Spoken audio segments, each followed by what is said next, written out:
Hello and welcome to the Gooner Talk. Back again with you guys for another episode of what is the Raw Reaction Show, the last Raw Reaction Show of the season. Very, very happy to be joining you as always this morning. No slideshow today. I didn't think there was a need, to be honest, to get up after another long day yesterday to put together a ridiculous number of slides for a game which wasn't really about the game. It's one of those fixtures, isn't it, where like we're not going to overanalyze the performance, we're not going to go into the details of the back four or the tactical build up towards the goals, because it doesn't really mean anything. It doesn't really change anything. And just like the end of last season, Arsenal played with complete freedom against a side that had no interest in playing. To be honest, they were just kind of there. Wolves, they were just kind of there. They didn't really want to play football that day, so it's very difficult to do any kind of real analysis of that. I didn't do a winners or losers article based upon the game. I did it based upon the season. I'm tempted to open up the phone lines as well if people would like to tune in. Maybe you could leave a comment, and if so, I'll open up the phone lines if there's any burning things that you'd like to talk about. But if not, I think we'll go through the chat box. We'll go through some of your questions, and we'll make this more of an extended Q&A, if you like, as well. But I'll chuck the link into the chat box, and if anyone wants to hop on and say anything or talk about anything in the season, we'll do that. But good morning to everybody. I hope you're doing good and well. Thank you, as always, for making the show a part of your morning routines and have continued to do so throughout the course of the season as well. Good morning to those joining us live in the chat box. Good morning to Martin, to Cesar. Good morning to Black Shine and Olu, Matt G. Good morning to you. Thank you, as always, for just being fantastic as always. And Matt G in particular has been one of our most dedicated listeners, as has Black Shine, as has Olu, as has Tabani. We've got plenty of irregulars as well that have been joining us once on the off chance as well. Johnny Ponaru, we've got Leopold, Chris, Rancid Pumpkin, Steve Stone, Stephen. Wow, that's great. Stephen, all in the row. Fantastic stuff. Jose, Paul, Stevie. If Stevie had replied straight after the three Steves, that would have been even more perfect. Martin, Granddaddy Gooner, Johan, good morning to you. Matt Tomo, of course, who I met in Chicago. Fantastic to see you there. But yes, it's been a great season, and I'd love to share that with you. Let's bring in a first caller who's very keen. Who on earth is joining me? It's Wilson. How you doing, Wilson? Morning, Tom. I'm good. I have to say, as an Arsenal fan, I have to say first of all, I have to say that we were absolutely outstanding against Wolves. Our football was mesmerising. Wolves were an absolute shambles because we made them to look poor, and we should have scored. We could have scored 7 or 8. We were that good. We were that good. I have to say, Granit Xhaka, it was great to see him scoring 2 goals.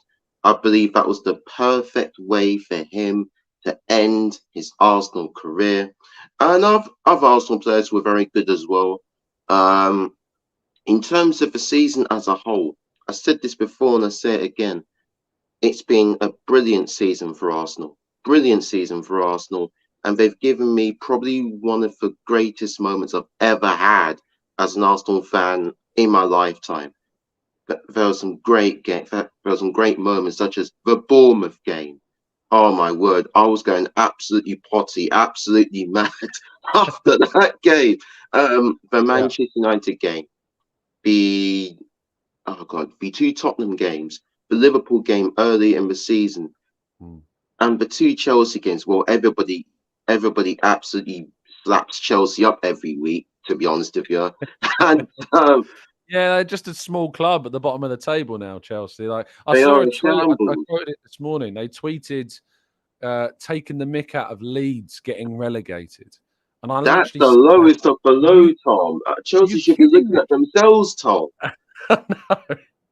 I It's mean, amazing that they have the just the gall to go online and take the mick out of anyone else, considering I what a tell you what, joke of a Tom. football I, club I, they are. I, I tell you what, Tom. Potter's got a lot of work to do. He's got a heck of a job on his hands now. I tell you what, Chelsea got a Yeah. lot of work to do. A lot of work to do. And I'm going to put Chelsea to the side because I can't stand them, to be honest with you. And where we lost the title for me, I felt in the last month or so, our complacency and mistakes cost us. And injuries have cost us as well. Let's be real. Losing Tomiyasu and Saliba were massive. That affected the way that we were playing. But our mistakes and complacency cost us. The game that angered me the most is West Ham away, because we were in control, total control for at least half an hour. And then Partey, what was he doing? What was he doing? He gave the ball away. And then Gabriel, oh my lord. We'll And look he, back on that West Ham game, and we'll look back on the Southampton game, and we'll look that was back on the another one as Liverpool well. game. Because I tell you what, that West Ham, and we gave a silly penalty away. Our confidence was completely shocked, and I felt that was the game that proved to me that Arsenal did not learn from their mistakes from the previous game. Because remember the Liverpool game, we were 2-0 up, and then we threw it. Oh, well, the Liverpool one, I could let them get away with it. I think You changed cannot that get game. away with West Ham. I think that's the game that cost us the title, to be honest, the Liverpool game. Yeah, I mean the Liverpool one that kind of started it, and I thought to myself, come on, Arsenal, you got to learn from your mistakes, and they didn't, and as you said, Tom, there was some other games that cost us as well, but Southampton won. How can we not beat Southampton? Are you serious? Oh, and that cost us. Remember last season, we fell short of the top four. We fell short of a title. We have to use that pain to our advantage by being ruthless, by getting good players this summer, and hopefully we'll be stronger. We'll be stronger from this. I really do. And I said this before, and I say it again. For me, in terms of positions wise, we need three midfielders, not two, because Granit Xhaka's gone. You can't be bringing in two midfielders. And what if one of our potential new midfielders get injured? We'll be doomed, completely doomed, as far as I'm concerned. And then we need a proper number 9, a striker. Look at Haaland. Look what he's done at Manchester City. He's taken to a whole different level, Tom. Complete different level. To be on top of them, we got to be ruthless and get a proper number 9 this summer to even compete with them, to even get closer to them. We need another winger as well. Every single Arsenal fan has said this, and I'll say this now because Saka has been playing every single game. He looks shattered. Like, give the kid a break.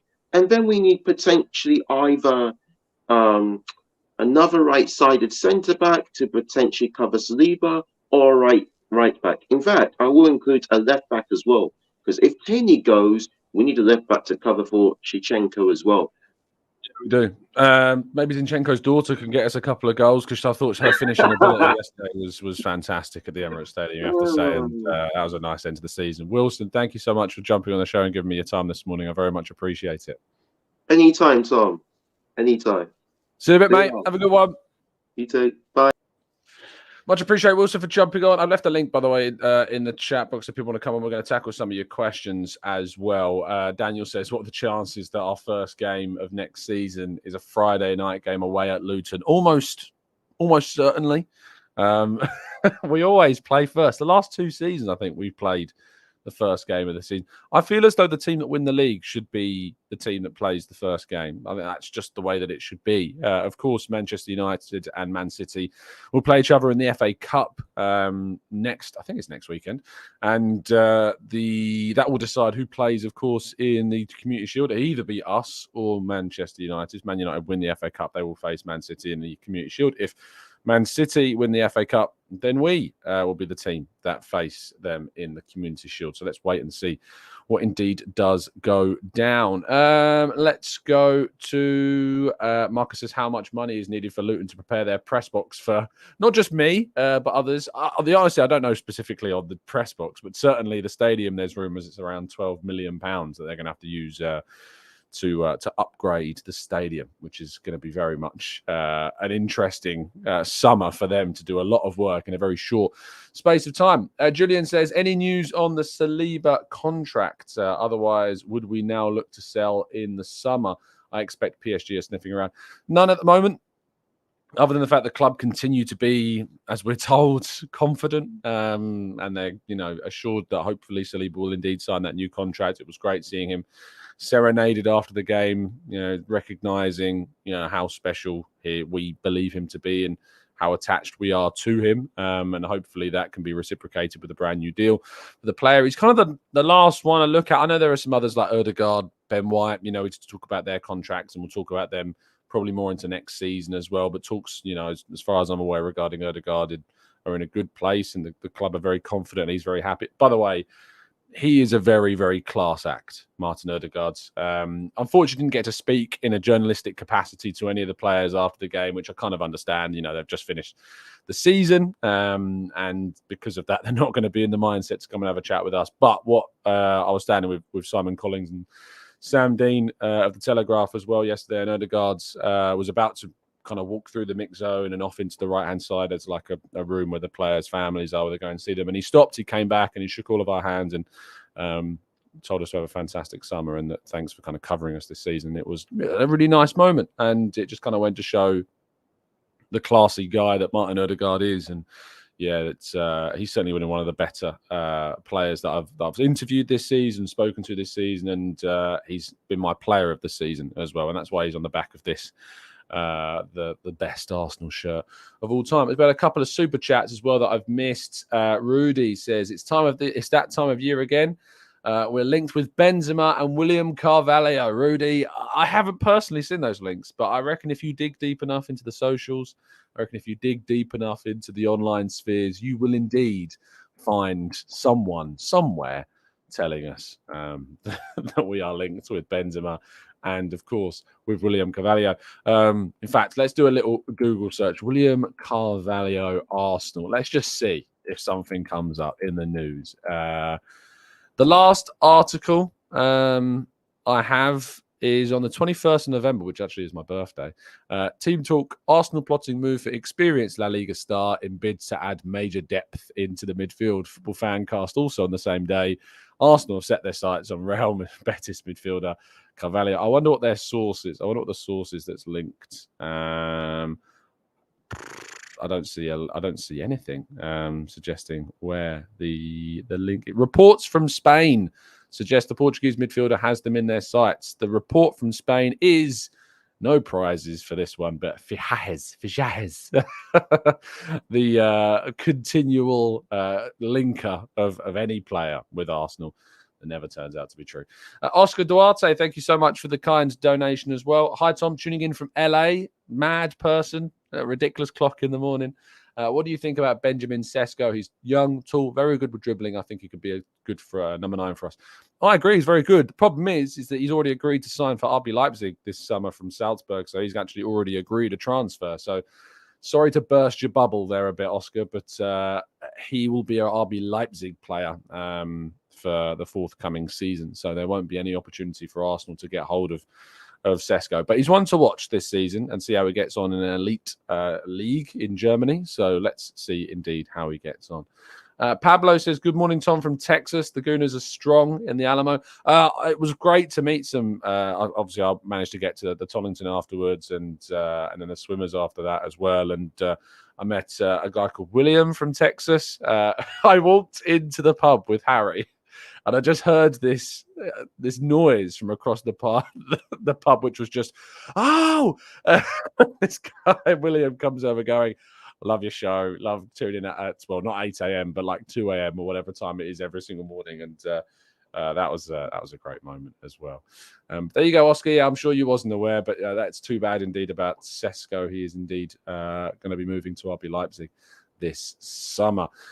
Lynn question says, Tom, I would like to know Mikel being the least experienced manager, other than Gary O'Neill, of course, and has achieved chasing the best team in the country, and yet he hasn't really been given the credit that even Unai Emery has been given.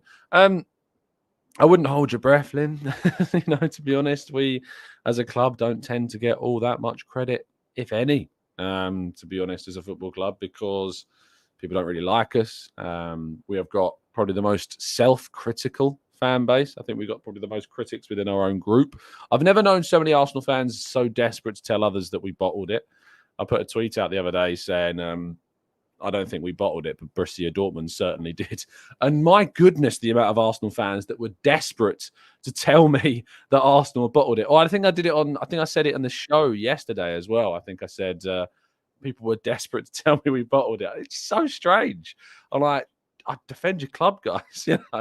Let's bring in our next caller. I think potentially first time debuting on the show. John, how you doing, John? You good? You well, my friend? Doing good, Tom. How are you doing? Very good. Where are you joining us from? San Francisco Bay Area. So it's 12:15 at night or something. Yeah, I sensed an accent and I was like, oh no, he's he's going to be very tired indeed. But no, thanks for obviously, John. I see you a lot in our chat box, and thank you for continually contributing into the chat box. I really appreciate that, mate. But tell me your thoughts on the season. Well, first of all, I put it in the chat box, but it bears repeating. I just want to thank you for the quality content throughout this whole year. Thanks, mate. It's been a remarkable year, and you and Sophie are my go-to choices on the internet for Arsenal content, because I don't like the bait and switch. I don't like the false, news stories and hook, line, and sinker. I don't need to be, fished and trolled. So it's a quality channel, Tom, and you should be really proud of it. That's very kind of you. I really appreciate that. And thanks for listening. And yeah, you're right to bring up Sophie, who's had as well an amazing season and capped it off in special fashion with an appearance from Aaron Ramsdale. If people haven't seen that yet, they need to go and watch it, because it's a special moment. But yeah, tell me your thoughts on the season, John. I've been following the team. I just found this a while ago. That's my first Arsenal game. Wow. My only Arsenal game I ever attended at Highbury. And this was one of the most enjoyable seasons. I really enjoyed the season. It was one of the seasons where I felt not so much stress while watching this team, because at the beginning of the year, my expectations were good, but not like, we'll see what happens. They're a young team. And as the season progressed and you watch these kids grow, and they were kids, they're kids coming up from the academy, they're new players filling in. You have, the infusion of players like Jesus and, eventually Trossard and Zinchenko and everything. So there was enough steady veteran leadership as well that made it really enjoyable.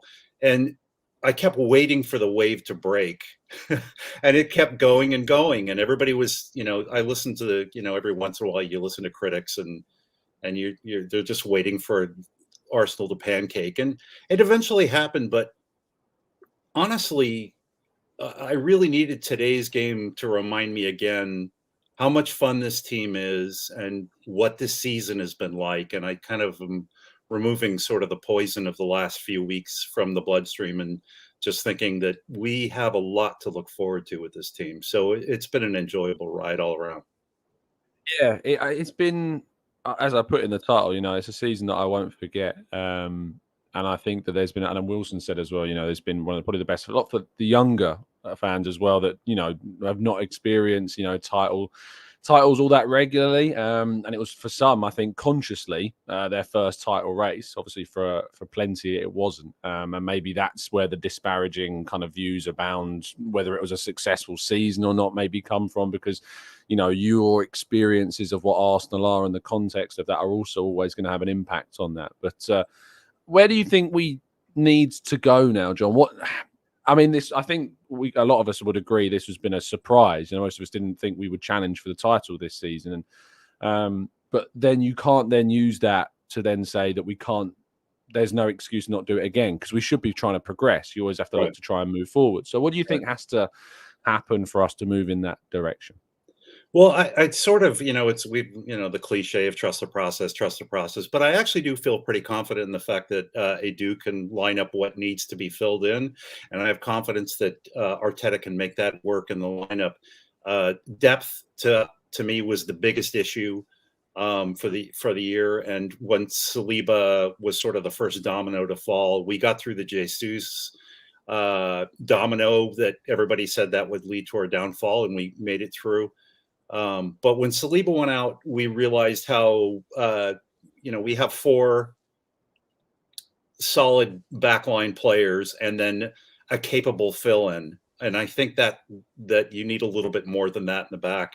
Going forward, the usual suspects, I really hope we can nail down Rice and Caicedo, and then add another couple of pieces, depending on who we lose. I mean, I hope we keep Tierney as a squad player and possibly more, because you've pointed it out much of the year.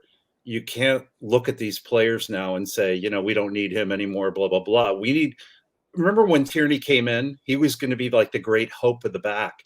And he was like a kind of a marquee signing for us. And I feel like that should be our baseline level of what we're looking for in the back. I mean, I feel confident when Tierney's in there, but I feel we can even get better. And if you have a guy like Tierney on the bench, you're doing something right in the back line. So again, building back to front, I'd like to see us strengthen our back line in midfield. And I think the goals will be there, because I think Odegaard's only going to get better. Martinelli's only going to get better. Saka's only going to get better.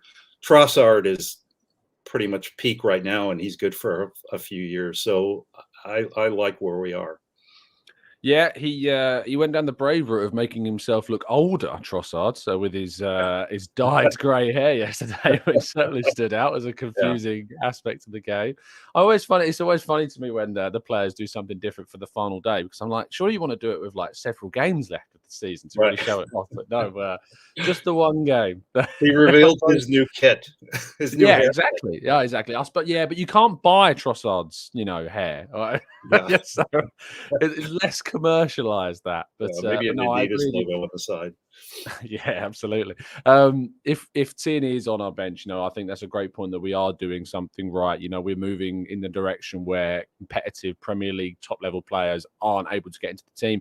I'm a little bit different with you around Tierney. I think if Arsenal are going to move him on, and I think that probably will happen this summer. Tierney was one of the first, if not the first, player to leave the field in the post-match stuff yesterday with Rob Holding. Both of them left the field early. A lot of the others stuck around, and after the lack of appreciation to kind of stay with the family and the kids and stuff. But Tierney and Holding moved off pretty early, which I found interesting. It might not mean anything. It's just, just an observation. But in terms of his style, I look at him and I think, I'm not sure Arteta wants you in the harshest way possible, but he starts Kivior over him. He starts Tomiyasu over him. And Zinchenko's not there.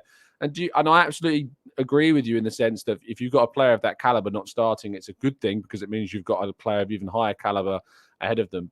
But some people have said that Arteta's treated Tierney unfairly. Would you agree with that? There seemed to be something going on toward the end of the season, middle to end of the season, that didn't exist before. I just felt that Tierney was a lot closer to the badge than he was, at the beginning of the year than he was at the end. So I could see that, who knows what's going on behind the scenes. You have a better idea of that than I do. But I did want to ask you one question, and there is a concern for me going forward with this team, and that's if Xhaka leaves, and let me just say, to me, one of the best stories of the whole year is Xhaka. I just thought that his redemption arc was fantastic. And if we'd pulled out a title, they would have to make a movie about Xhaka and this year and his last couple of years with Arsenal. But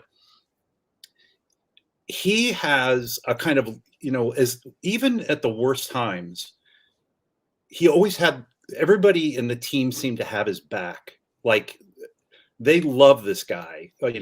From everything I've read and everything I've seen, you might have a better idea of this, but he's won over the fans. He's won over, like, his teammates stand by him. Arteta stood by him, and if he leaves, one of the things that, and I know we have really good leadership in Zinchenko and Odegaard, and Gabriel maybe in the back, and Saliba, but will we need another player like Xhaka, like, who's kind of a force of nature, you know what I mean, to propel a team forward? And that's my only worry when Xhaka leaves, is that we might not have this, as annoying as he could be, but not have somebody to drive a team on when times get tough. No, I think you're absolutely spot on, and I think that the best time that we appreciate Xhaka is when he's not playing. When he's not playing, there's always a rhetoric of, oh, well, if we'd have had Xhaka in that game, we'd have been better. The Southampton game that we drew 3-3, Xhaka not there, we struggled to, to really build. Fabio Vieira started that game, and I think for a lot of people, probably for some, I think the view of Vieira probably fell beyond maybe what a recoverable position is for some in that game, and he really struggled. And then obviously the Bournemouth game he started as well, and we obviously went behind in that one, and then Xhaka had to come on later when we tried to do something different. And yeah, every single time that Xhaka's not really played, bar maybe Wolves when he had to come off and Vieira came on and we actually did quite well, and Vieira set up Odegaard for his second goal. Other than that, we've really lost a bit in midfield without him. And I think the experience part you bring up is true. I think the mentality, the leadership aspects are true. And I think that's why someone maybe like Declan Rice, who's got 200 to 300 odds Premier League appearances, captain of West Ham United at a young age, that mentality, that maturity, that mindset is homegrown. There's no communication issues there. He's going to come in. He's already played with Saka and White and Ramsdale. He's got that experience playing with them. And if we can get someone like Rice into the team, I feel as though that offsets to some degree. I don't think it can do everything because he's a new player, and Jack has been here for, I think it was the longest serving player because he joined, I think, a month before Rob Holding did. So you lose that. You're always going to have some kind of impact, but it's about who comes in, and that's why it's probably worth investing close to £100 million in Xhaka's replacement. I mean, do you think that's too high of a price, or do you think it's worthy of the investment? No, I think it's worth it. And after having said all that, I'm wondering whether sometimes when a leader steps away from a team, you can have young people actually grab the leadership mantle too, and maybe their personality comes out, whereas it might have been suppressed a little bit in deference to a player like Xhaka, who is such a strong personality. So, yeah, I'll ask you one more question, John. Mikel Arteta, how have you viewed him this season? How did you view him before the season? How have you viewed him after the season? How has your viewpoint of him evolved, if at all? Well, I stuck with him the longest time. It seemed to me the longest time, and I finally was like, okay, Arteta out, and then after I watched the Amazon documentary, I really had a lot more appreciation for him as a manager. And as bad as everything got, I don't remember the sniping or what usually inevitably happens when you have a manager who isn't in control. And I think what happened with Aubameyang and all that, I think that only kind of burnished his credentials as a strong leader. And yeah, like you said it, there's still, you can still criticize him. His change of formation in the last few weeks, is sort of kind of annoying to me a little bit, and I didn't see the results of that. But I think having a manager who's as young as he is, and he seems to like he's very self-reflective, I think, and I think that's important in a manager too. I don't want somebody who just there's certain arrogance with a guy like Mourinho that doesn't cut it to me, and I think Arteta's not at that level, but is still young enough. People say Arteta is arrogant.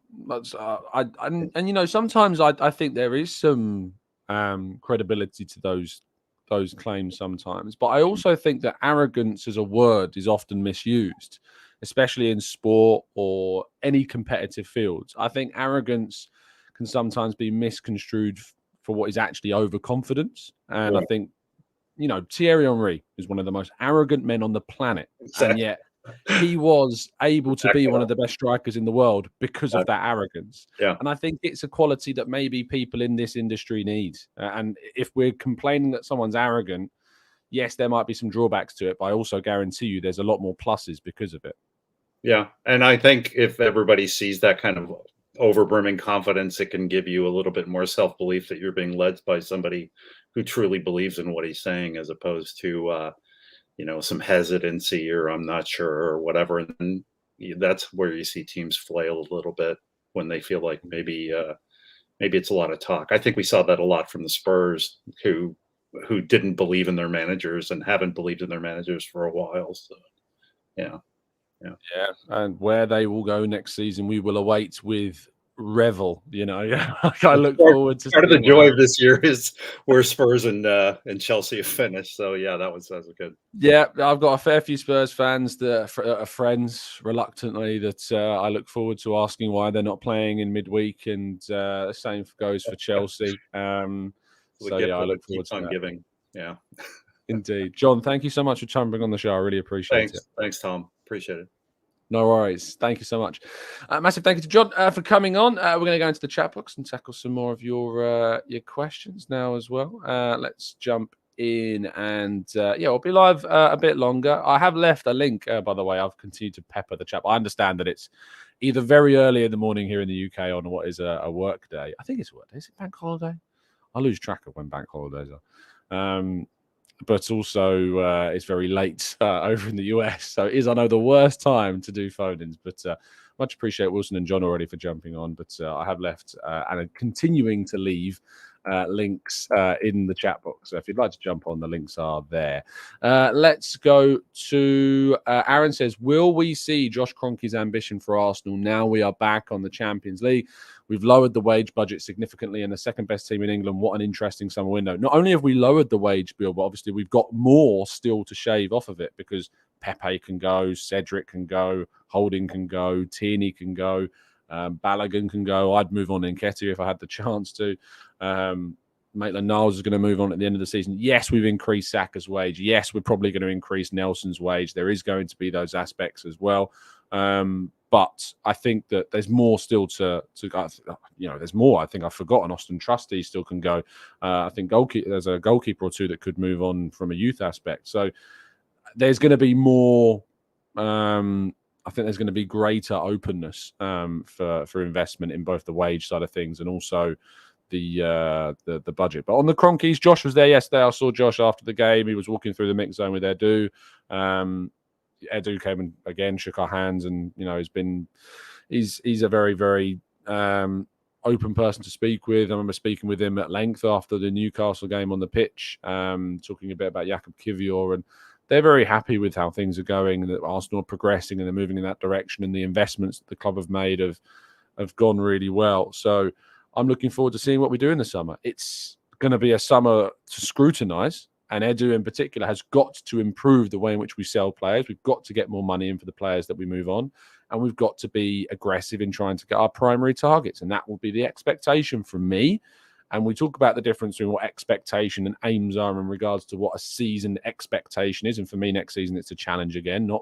I can't expect a trophy because I just think with Man City in the way that they are, I feel like a broken record at this point saying this. But in the transfer window, I'm expecting us to go out and try and get our primary targets. And I'm expecting us to get some better fees for players this summer when we sell. Marcus, thank you so much for the kind donation. Really appreciate it. Thanks, Tom, and the TGT community for a great season and great shows. The Canton curse was broken, and yesterday the comfort curse broken as well. Here is the 23-24. Yes, Marcus joined us for our preview show, and we absolutely battered Wolves. I'm not a superstitious guy. I do not need to worry so much about that. But fingers crossed, we'll see that any curses that you still think exist broken further next season. Let's bring in our next caller. I think a debutant again, but certainly not to the chat box. But Raditya, how you doing, mate? You good? You well? Oh, I'm good, Tom. Thank you for having me on. Thank you for always jumping into the chat box. I recognise your name from thank it you. and appreciate it. Tell me how you're feeling. Feeling great, but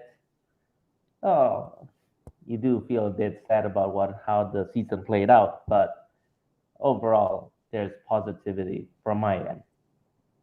Absolutely. I mean, how would you kind of assess a season that promised so much and then delivered, not nothing, because Champions League qualification was big and really important for us, but how would you assess a season that, you get to a stage where you're so close to a title potentially, you're leading the race for so long of it? I think we have gone down as the Premier League side to lead a table for the longest amount of time without winning the league. How do you assess that? It's really hard to put that into words. It is very disappointing how it broke down in the last 10 games, but I kind of get the flashbacks to the 2002-2003 season.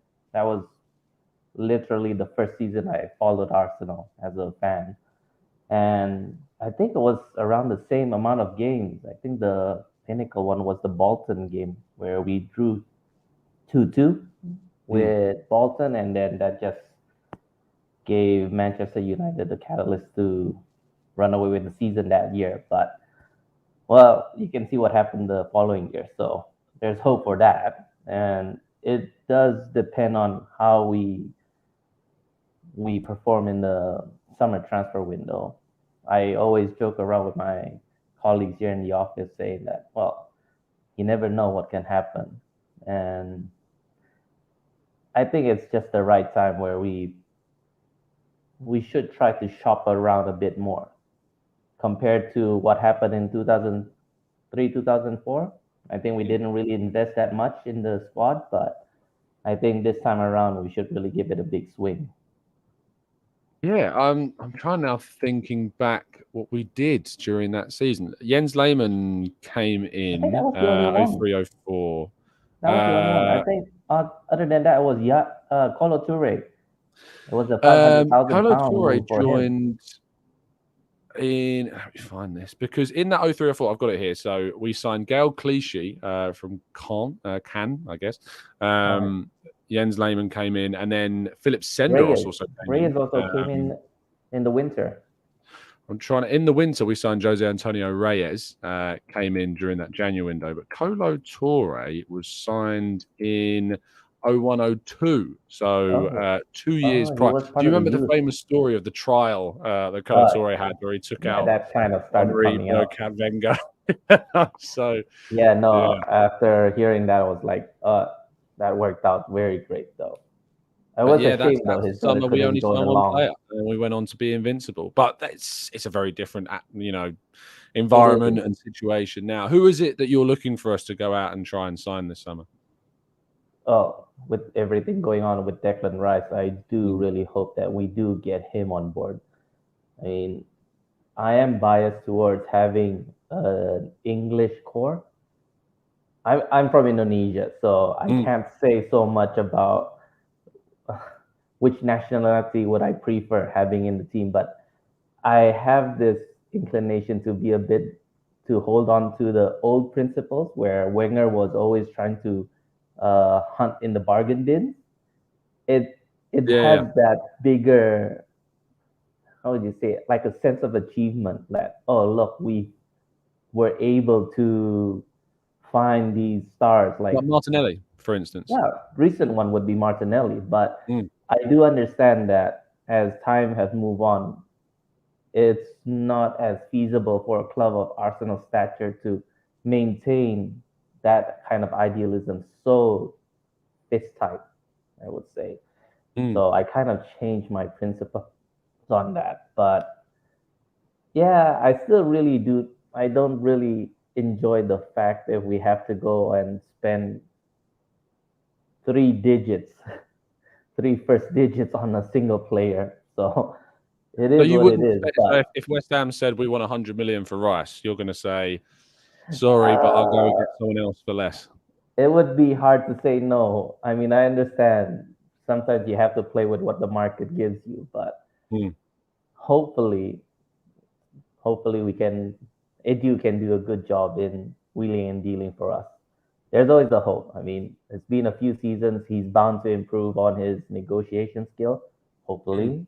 And hopefully Arteta can gel in any player that comes in. that the club gets in, and we'll see. We'll see, I have indeed. I have really huge positivity for the club going forward. I mean, coming 19 years in, and this is literally the first season where I felt such positivity compared to the last title challenge, well, quote unquote, the one where Leicester won the season. I mean, we came in second, but it just never felt like we were there. Yeah, I mean, when Danny Welbeck scored that goal against Leicester, It kind of felt there, but yeah, it just I felt like, oh, this is interesting, but then it just kind of fell apart. So, yeah, we never really, unless you're really going for it into like April, and we were still, very much in there at April, but we'll wait and see. Raditya, thank you so much for jumping on the show. Really appreciate your time. sorry. Did you cut out? Oh, sorry. I Yeah, was I just got saying cut thank you off. for Sorry. jumping on the show. I really appreciate it. Yeah, no, but appreciate everything what you do, Tom, and big fan from here. Hopefully, to always be able to contribute in the future too. Thanks, mate. No, I really appreciate your time and taking the effort to jump on. It means a lot. Thank you, mate. Thank you very much. Pleasure. Much appreciate Raditya for coming on the show, joining us as well. Really appreciate that. As always, great to speak to people that have not jumped on the show as well. It's always great to see that. And also, was it San Fran, I think John joined us from Indonesia now. Wilson joining us too. Amazing level of diversity that we have in this community and on this channel. And, it's spread around the world so crazily. And, it's great when I see people that, like I said yesterday, someone joining came over from Texas that said hello. There was someone that came over from, I think it might have been Sacramento, that someone stopped me yesterday. And of course, when I went over to Chicago a few weeks ago, it was, that was a humbling experience, and certainly one that was really enlightening. If you're based in the UK, if you've been quite confined to kind of the outside world of Arsenal support, I'd always recommend going and finding an Arsenal supporters club. That if you're ever going abroad, particularly to America, because I can speak for that because I've been there myself. In Chicago, yeah. Really do go and do it, because it's fantastic. Let's go to a couple of your questions, and then we'll see if we can get another guest on. Akmal says, do you see us playing the 3-4-3 formation more next season, even when everybody is fit? Also, I think Fresneda could be ideal in that Partey right back centre mid role. It was interesting seeing Partey yesterday play that position and play that role in particular. And it was kind of working. I said at the start of the show, I didn't really want to go into too much analysis of yesterday's game because it's difficult to analyze that. It's very difficult to kind of look at a situation where a team that you're going up against are offering next to nothing and aren't really necessarily trying. But it was working. Partey was inverting a lot more than he did at Forest. And maybe Fresneda is going to be that guy. But it seems that Arsenal have and are scouting a number of players for potential positions as well. Let's go to Louis. Says, I was setting up a room to join you, but it's now being turned into a nursery. You would have had a great guest from New Zealand. Louis, I'm sorry that you couldn't join us, mate, but I hope the little one's good. Let's bring in a guest. Again, I think another debutant, unless I'm wrong. Ray joins us now. Ray, how you doing, my friend? I'm very well, thank you, Tom. How are you doing? Very good. Where are you joining us from? I'm in Portsmouth at the moment, but Nice. I live in Cambridgeshire. So. Nice, lovely stuff. Tell us your thoughts on the season, my friend. Yeah, the season has offered so much in terms of surprises. So I'll just summarize it. We went into the season hoping we can break into top four. Ended up being in the title race. That was really surprising, and I wasn't expecting that. Although I kind of felt the team didn't have enough to go all the way, but they really surprised me up till, was it April, or when did we fall off? But for me, overall, I think we've overachieved this season. I'm so proud of the team, of everyone, and I just feel the fan base should rather see this season as a blessing in terms of what we've managed to achieve, because like with last season and now we fell out of the Champions League slots. It could have happened again this season, but right now we are comfortably sat in that position. We will be in the Champions League, and I think it's something to build up on. So we shouldn't worry much about what the naysayers and the other fan bases are complaining about or how they banter us. So that's my take on it. Yeah, I'm just so happy. Yeah, like I don't really get. The only team that can really say anything to us is Man City because they've won the league. That's sure. If Man United win the FA Cup, they've won 2 trophies, and I've got to respect the fact that they've won 2 pieces of silverware, and so maybe they can get away with it. But until that point comes, no one else, no other club can say a thing about Arsenal. No, not Chelsea, not Liverpool. Chelsea fans, mate. Honestly, I've got a fair few that are friends, but I'm starting to reconsider that fact because of how they've acted these past few years. But you should understand the table. Yeah. You should understand that everybody would look for a way to console themselves, like other fan bases. That's all it is, because I know they all came at Arsenal, like had to go at us about bottle job, and I'm like, oh my God, if you were in our position, you wouldn't be talking about bottle or anything. We are second, and after we lost a few games in the last round of games, the third and fourth teams didn't even have a chance of catching up. And what does that say?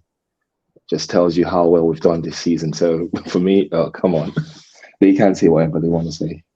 Yeah, they can. And I'm sure they'll be back next season. They'll be trying to do better. Pochettino in, whoever Spurs get in as manager. I'm sure Liverpool will come again after they're trying to, invest in their midfield. And it's going to be another challenge. But every year we say the same thing, is that the next season's going to be harder, that everyone's going to strengthen. Yeah. And we said that last season, and look what happened this season. So it's, whilst we can say those words really easily, at the end of the day, we just need to focus on ourselves.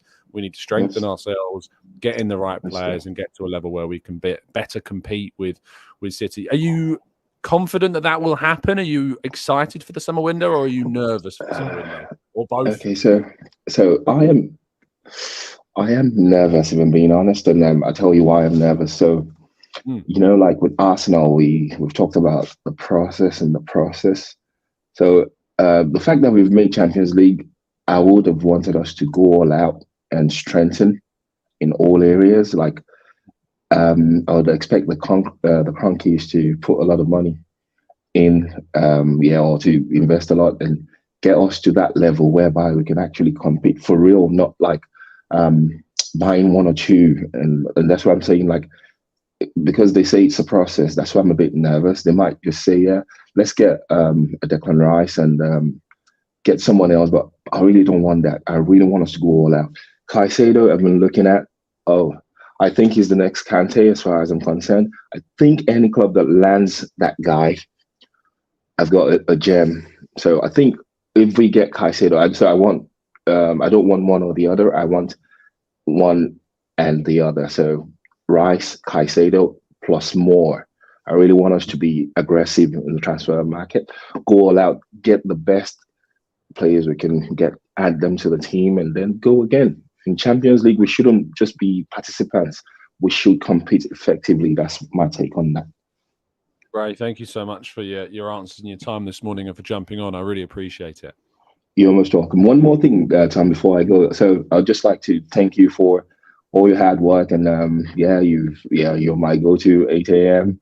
And at times, if I'm not able to join live, I do catch up later on. And for that series you're having with Sophie and is it Dr. Raj? Sleep, Arsenal, Repeat. Yes, exactly. I love that so much because I'm myself in I'm at a stage in my life where I'm kind of struggling to lose weight and stuff, and that inspired me. I'm like, that is really good, and just keep the good work up. Thanks, mate. We all got your back. Same position as you, and I've been trying to do a mile a day recently because I've got. I think I'll talk about on the channel close to the time, but 2 things happening next week that I need to get fitter for. But I completely empathise with you. If you're not in our Strava group, you could join our Strava group. I'll do that. I'll do that. But keep going, Tom. Keep going. Appreciate Keep it, mate. going. Yes, www.strava.com/clubs/ESARP is what the website is. But if you go to one of the Eat Sleep Ask Repeat shows, it's in the links in the description, so you'll find it there. Cool. Thanks, I'll do Ray. that. Take Thanks, care. bro. See you later. See you later. Bye-bye. Bye. Much appreciate, Ray, for jumping on. Yes, the Eat Sleep Arsenal Repeat podcast will be back over the summer. We're going to be back. Myself, Owen, Sophie, and Dr. Raj will indeed be reconvening. It's not gone anywhere. It's just been on a bit of a hiatus because of the hectic end to the season, all the games going on, and people have been busy and stuff. So that will be back. Isoa joins us now. How you doing, mate? You good, Joel?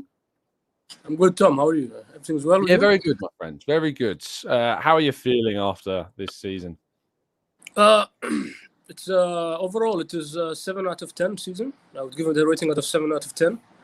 Yeah. So regarding last phone-in show, yeah, you said is it considered success? I slightly misspoke and said yeah, it's success. But I kind of after digesting it again, I would say it is a very extreme progress. But we have not landed in the promised land yet. So you can say it's extremely, from 5th to 2nd, you can say it's extreme progress, but it's not a successful season because we have not garnered any tangible trophies, something we can hold and fall back into. I mean, if you pinpoint the season, like as we said, we're rehashing it a bit from last phone-in show. But we're gonna hopefully we're gonna delve into new topics. But yeah, so last time we spoke, we were like, if in 10 years you're not gonna remember what a brilliant season this was. I mean, finishing second to our juggernaut of Man City team. But if you added silverware onto it, you'd say, yeah, we can fall back onto something. Like we can pinpoint this year with that silverware, for example, a Carabao Cup or an FA Cup. We won that. That's a season where we were almost going to be champions of the Premier League. You know what I'm saying? It's like an indicator.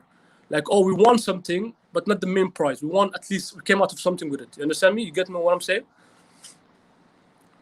Yeah, I do get what you're saying. I think that this season is always going to be predicated on what happens next. You know, if Arsenal slip away into just a side that like we were when we were kind of in the purgatory state of, top 4 qualification rather than pushing forwards, we won't remember this season for anything other than a false promise, basically. You have to move forwards. Arteta's instilled this new motto, we still have Victoria Concordia Crescit, of course, but I think that the motto of the modern era of Arsenal, in particular under Arteta, has been always forwards. That's the messaging that they've used. And so we have to make sure that we always move forwards. What do you think needs to happen this summer for that to be the case? Yeah, I mean, we get Rafael Guerrero plus Timothy Castellan. I would personally go on a thrift shop on Leicester. They have amazing gems of players. Go scavenger hunting, go whatever you need to do to go buy their best players on a cheap price because they're all, right now, they're relegated. So I would say go for Maddison. So it could be an alternative attacking midfielder for Odegaard. Go for Timothy Castellan from Castagna, Belgian. The Belgian left back or right back or midfielder, however you want to be, and Rafael Guerrero from the Borussia Dortmund on a free contract. He's free. There's no binding contract with him. Also, I would go for Mark Guehi from Crystal Palace. Mm-hmm. I would go for Moussa Diaby from Bayern Leverkusen, Declan Rice and Caicedo. Wow, so we're going to be spending 100 million on Rice, let's say 80-ish million pounds on Caicedo. Moussa Diaby is going to cost you about 60 million, so that's 240. James Maddison, I think, is going to be about 40, so that's 280-ish. It's all estimates, of course. Castagna, I think, will cost you around 10 to 15. So we're bordering on around 300 million. Do you think the club would be up for spending around 300 million this summer? Yeah, they have no excuse not to, Tom. Because yeah, you know why? Because I heard the quote. They're saying when we're going to that conundrums, back days or dark ages. I think so. Josh Kroenke was saying we have a Champions League wage bill with a Europa League squad. League.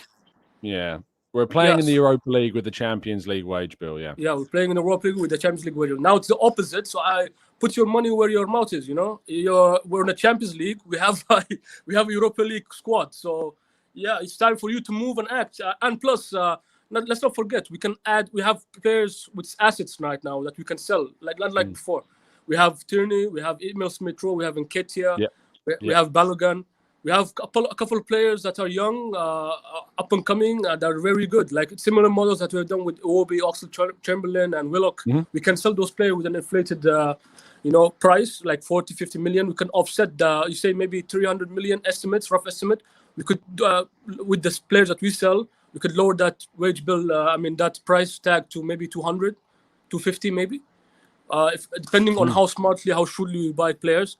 Fresneda is one of them also. We can buy him cheaply. Plus, I want a backup plan B striker. I don't want to because we tried Lacazette. We had tried Gabriel Jesus. You can say if Gabriel didn't get injured, he would have gotten maybe 15 to 20 goals.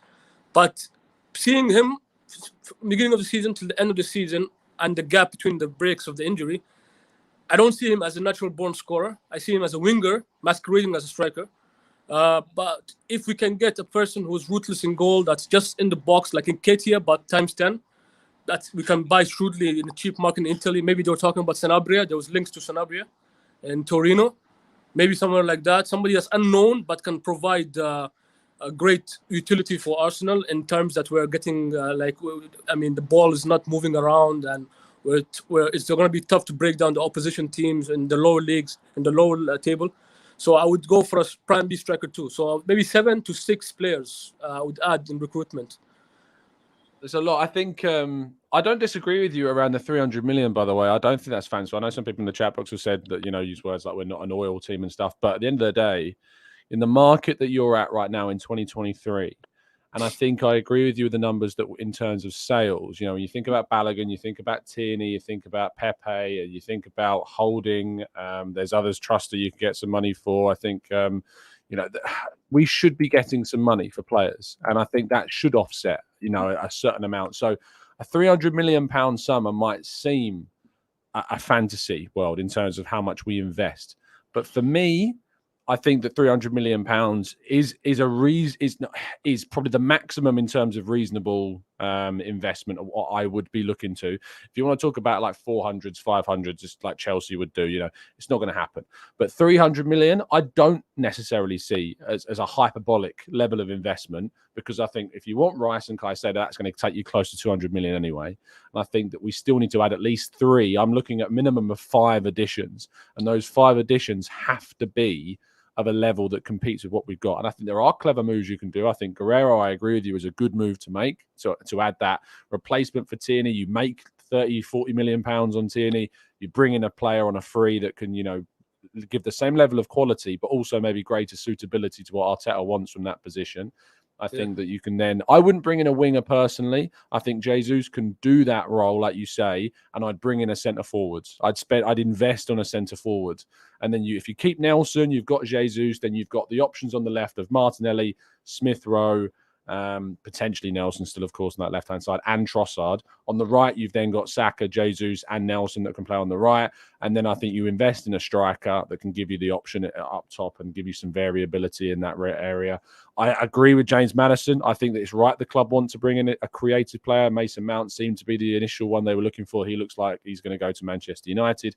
I think James Maddison would be a great bit of work and acquisition to the club that gives you the ability to use him and Ødegaard in kind of a double forward 8 pivot, if you like. So yeah, I don't think it's unreasonable. I don't think it's fantasy. I think that a 250 plus million summer is not beyond the realms of realism. Yeah, but on top of that, Arteta has done what he can do. I mean, the season 2 seasons ago, the 22-23 season, no, 2021 season, he was given 300. People saying that the Kroenkes did not, as much as I'm not aligned with them 100%, cannot say that the Kroenkes did not give him money to spend. But the caliber of players that Arteta got was the caliber that he was the players that he improved along the side, because they were not name talents. Nobody was You mean saying 21-22 when we brought White, Odegaard, Ramsdale, Tomiyasu? yeah, 21-22, yeah. That season. I mean, that season prior to that, he got Gabriel, Partey, and somebody else, I forgot. But yeah. Pablo Marie and Cedric was signed. Yeah. I mean, you'll get, it's not going to be 100% like target, 10 out of 10 every time. He was going to get some mistakes in the season. But yeah, those type of, players that he got, it's not, you will always, no manager will have a perfect record when it comes to transfers. But what he did with those players and the way he got us almost on the finishing line of finishing on the top 4, but he failed to do that. Now, I think this was the real test. He got us back to where we belong.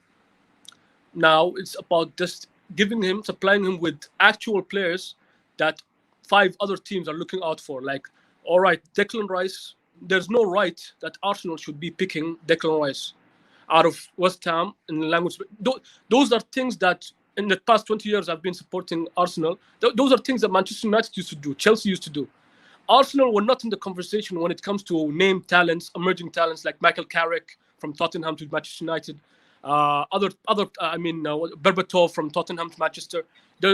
You don't see those type of like emerging, exciting Tevez from West Ham to Manchester United. You don't see those emerging, exciting players go to Arsenal. Like, all right, you landed, you proved yourself, you're coming to Arsenal, son. There's no ifs and buts about it. You're coming to the best team that you could possibly come to accelerate your career and become a better player for it and win trophies. I don't, personally speaking, I've never seen that from Arsenal. If it's Sanchez because he fell out with the manager in Barcelona and he was it was Neymar, Suarez, Messi. He came to us. We made something out of him. He made something out of us. We helped each other. Ozil, same thing there. He had an issue. He came to us. I don't see a player where, you want us, we want you. Other teams want you. You're coming to us. There's no, you are coming to us. I don't see that in Arsenal. So this is about time that Arsenal be ruthless and act like a big club and say, West Ham, how much do you want for him? 100 million? All right, 120. We're not going to haggle. We're not going to bargain. Give us the player and here's your money. And in terms of another slight topic I want to speak about, it's like I'm tired of this. All right, Arsenal have been we're breaking records for the wrong reasons. Or where we have, if you look at the statistics, we're leading for the most amount of times on top of the PL without winning it. That record. They're not good records to have. No. Exactly. I mean, if you're gonna beat Liverpool and Anfield, we don't beat them in 10 years, 20 years, something like that. Okay, I'm proud of that record. But you're telling me that out of the 5 times that the team has been in the top of the Premier League and never winning it, Arsenal have that 3 times, 3 campaigns, 3 seasons. Arsenal have been leading at the top and then tailing off at the end. And plus, I don't like the PR aspect. I know it's a contractual agreement with Adidas, and it gives you goosebumps with Arteta, the promotional video, but it's like, come buy our shirts. We didn't exactly do what you needed, but come buy our shirt, a new home kit, 23-24. Come on, you're trying to manipulate us into buying the home shirt. Give it a rest a bit, We just had a disappointing season, not in terms of catching Man City and mounting the pressure. I'd preferably say, we didn't at least get the 90 points. We beat Newcastle. I didn't think we were gonna beat Newcastle. We beat Chelsea. They were a dangerous team. You never know how they'll turn up. You had Forest, you had Brighton. Beat those 2, beat Wolves, and you have 90 points. No Arsenal fan can say, it's a disappointing season. No, because you took Man City all the way to the end. I mean, seeing Manchester City, I think Lee Judges was talking about this earlier. It's like seeing Manchester City, sitting in their own canteen area or cafeteria, watching Forest. Yeah, in the lounge, watching this. I didn't like that. I no Arsenal fans should like that. No. And I was pissed off. I was really angry. We handed them the title, and they're sitting in their perch, without even. Yeah, it's annoying. You see us put on the performance yesterday. I know Wolves are terrible. They were on the beach. They didn't care. And Forest, had so much to fight for. But Man City play without pressure. That's how they win leagues. That's how they win games. Is they play every game without pressure. They play every game confident that they can win. They believe in their abilities. They believe they should be there. And when they got to the end of the season, it almost felt like Arsenal's players lost that. They lost that freedom we showed at the beginning of the season. Because in the first half of the season, the pressure's not on in the same way because the table's not evolved. It's not formed. You might be top, but, there's still so many games to play. When it gets to the end of the season and there's 10 games left and you're top, that's the pressure because then it's, we can win this. And if we don't win this, there's going to be question marks about why we didn't win this. And so when we saw how we played, that's why I predicted my scoreline in the preview show was 6-1. I thought we'd win 6-1.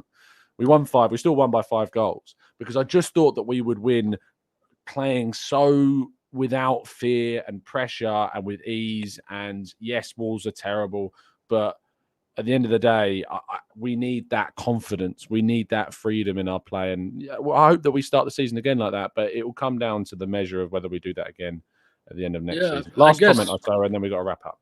Yeah. I guess I don't know. It's a link between it's either the players themselves or Arteta, just both of them together, not being able. Yeah, my last thoughts in general is I don't mind quick points. I don't mind Xhaka staying.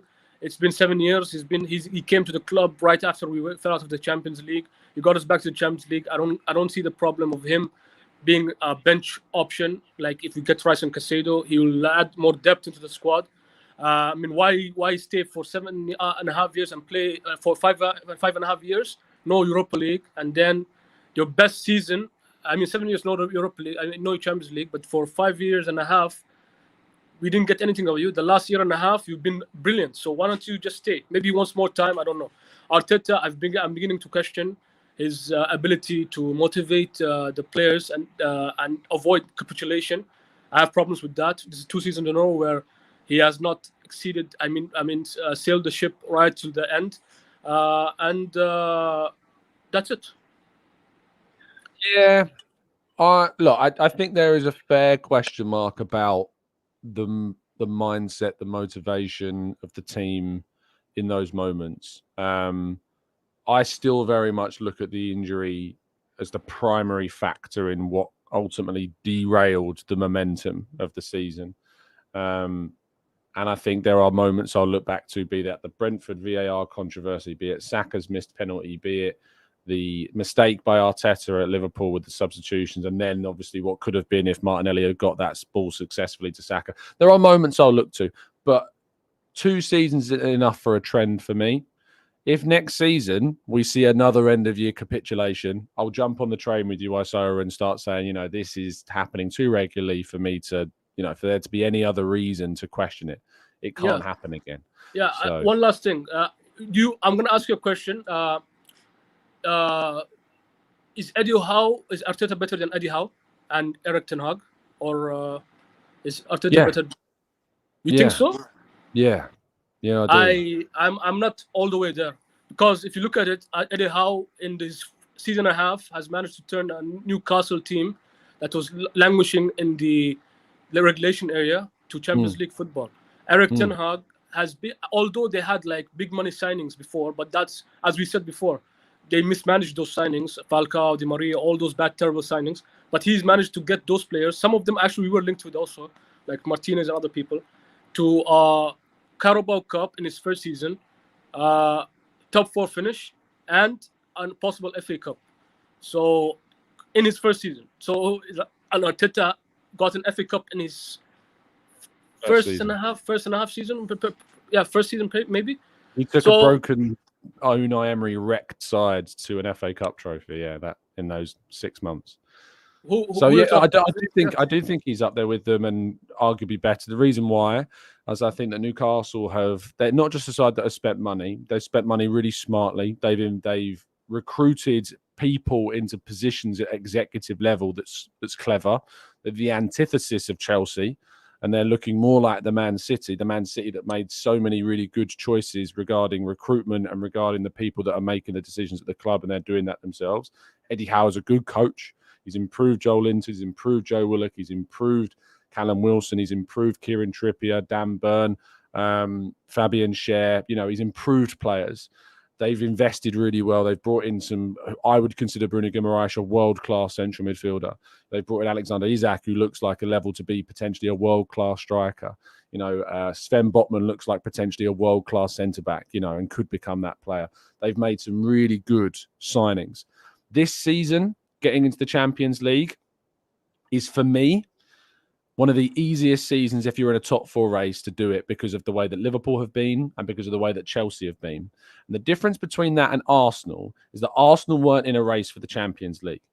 Arsenal took the team that they had, which was to break it apart after 1920, get out the Aubameyangs, get out the Lacazettes, get out the Ozils, the Mustafis, the Socrateses, rebuild the entire squad, and within 2.5 seasons, take it to a title race. Not top four, a title race.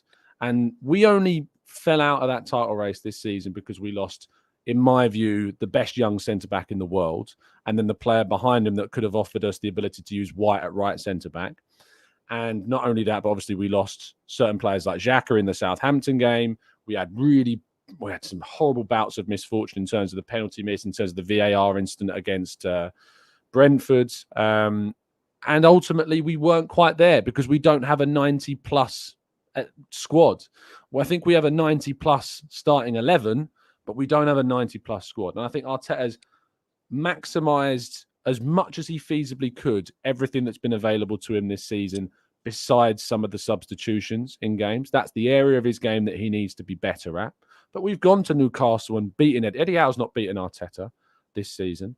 He's not beaten Arteta this season. You know, he came to the Emirates and set up shop in a horrific way, and it got them a point. And you got to look at it and go, that was a great point for Newcastle. Yeah. We went to Newcastle with people like Alan Shearer going, and I was at the Arsenal Vision Askcast event on Saturday evening, and Ian Wright was there, and he said he was talking to Alan Shearer, and Alan Shearer was goading him. You wait till you come to the Newcastle. You know, the Toon are going to be shouting and screaming loud. It's going to be a hostile environment. You're going to get a reality check. What happens? We go there. Yes, could we have lost that game? Sure. Did we lose that game? No. We showed great resilience in that game. We showed great finishing ability, and we should have won by more. And I think that Arteta has taken a side that was broken, not only won a trophy in those first 6 months, but has improved nearly every single player that he intends to play. Not every single player, because some players like Tierney, you know, for instance, he just doesn't see as his player. But every player that he intends to use, he has improved and taken to another level. So, yes, I do think that Arteta is up there with Eric Ten Hag, and I do think he's up there with Eddie Howe. That's not to say that they aren't good coaches. They are.